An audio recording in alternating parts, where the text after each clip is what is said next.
who had a colorblind mother and a normal father. What percentage of male children of this couple would be colorblind? Okay, so even before we start solving, let us first understand the question. So here it says that there is a man whose father was colorblind. So the father of this man was colorblind. And this man marries a woman such that the woman had a normal father. So the woman had a normal father but a colorblind mother. Right? Now we have to find out that what percentage of the male children of this man and woman would be colorblind. So this is our question. So when you draw this roughly, you get an idea about what exactly is the question asking you. Okay, now let us try to understand it part by part. So let us first find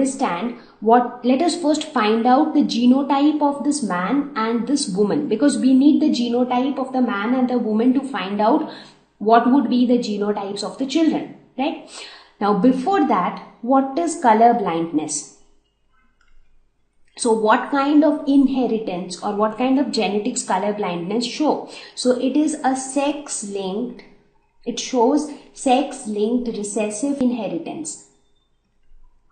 Right? So, color blindness is a Mendelian disorder which shows sex-linked recessive inheritance. So, we have already discussed about sex-linked recessive inheritance. Okay.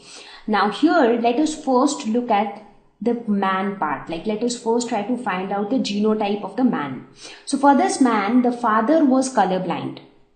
Now father colorblind will not have any impact on the son, because if the father was colorblind, that means the father's genotype would have been XCY, where XC represents the colorblind gene or the defective gene which causes colorblindness.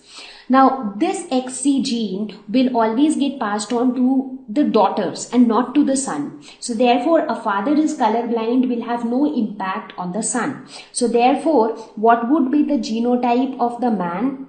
So, the man would be normal. That is, the man's genotype would be XY.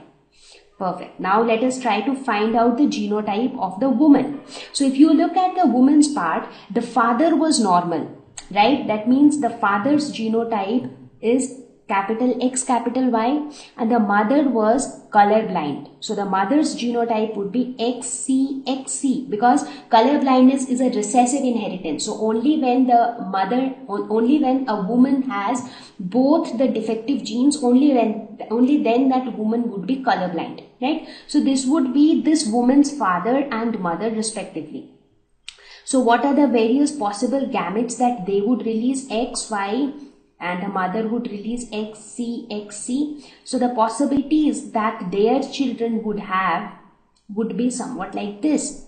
That is X, XC, X, XC, XCY, XCY. So basically for this couple, this father and mother, the possibility of their children would be like this. So if you just focus on their daughters, because right now we are just focusing on this woman. So this woman is a daughter of this couple. So if you look at the possibility of their daughters, so there is no possibility that their daughter would be colorblind, but their daughters would always be a carrier of the colorblind gene. Right? So looking at this, you can say that the genotype of the woman would be XCX. So this would be the genotype of the woman. So we have found out the genotype of the man and the woman. So now let us come to our real question. So what happens when the man and the woman gets married? So the man is XY and the woman is XCX. So in this case, what are the possible gametes that would be formed? XY, XCX.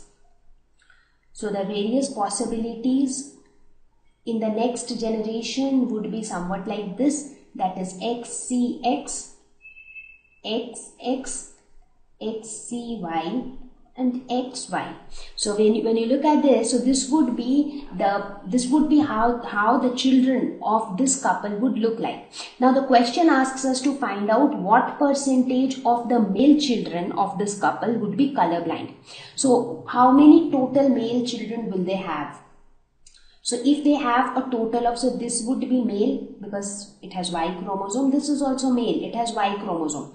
So out of 2 male children, 1 male children would be colorblind. So here you see this is colorblind and this is normal. So out of 2 male children, 1 male child would be colorblind. So if you convert it into percentage, this would be 50%. So basically 50% of the total male children would be colorblind. So this would be the correct option. Now it is very important that you read the question very clearly, because sometimes it asks what percentage of the total children would be colorblind. So in that case you have to even include the female child, right? So in this case it says what percent of the male children. That means total male children is 2. Out of that 1 is colorblind. So 1 out of 2, which when multiplied to 100 gives you 50% of the male children would be colorblind. Question number 2. Fruit color in squash is an example of recessive epistasis, dominant epistasis, complementary genes or inhibitory genes. Now when we talk about the fruit color in squash, so there are 3 possible fruit color in squash, that is yellow, green and white.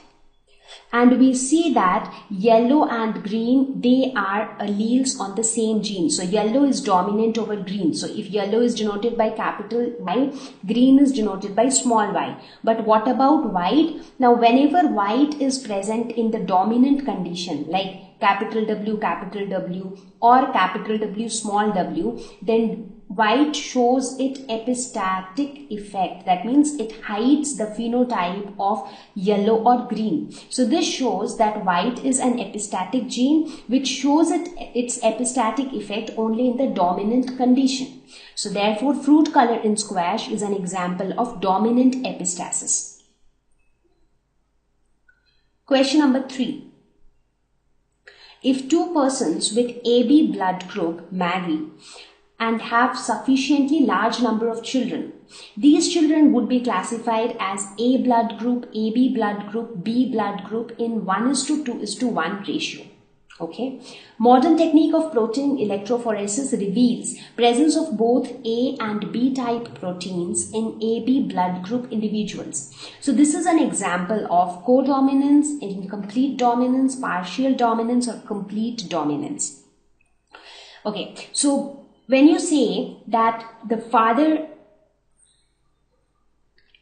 now let us talk about the blood group system in human beings. So ABO blood groups are controlled by a gene I. Now this gene I has 3 alleles, IA, IB and small I.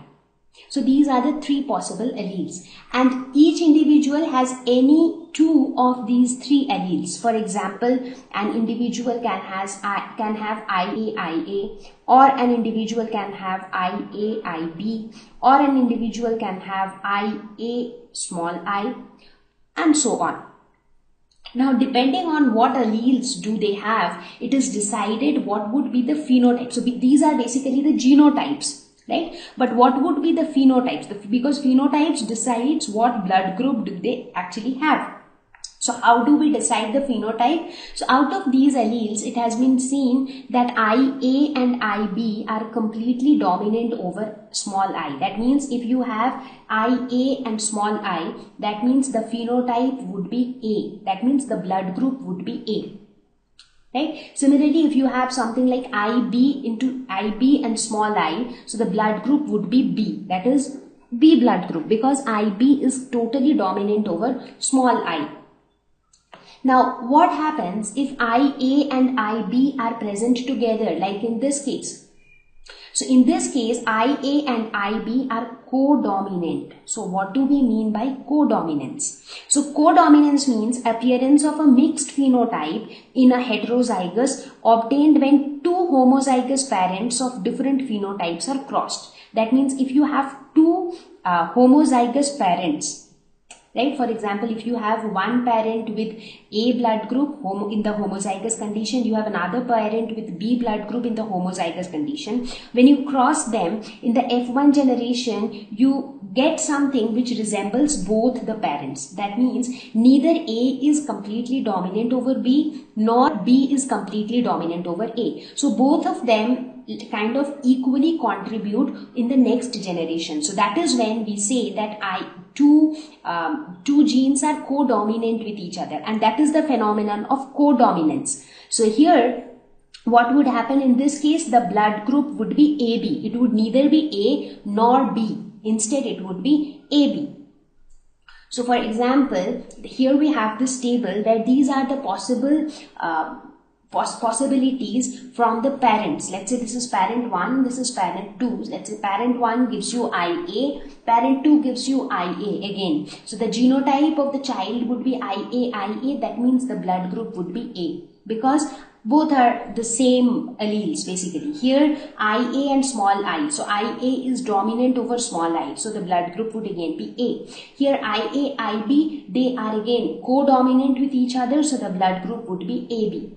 Here again the blood group would be B. Here again B. Here again AB.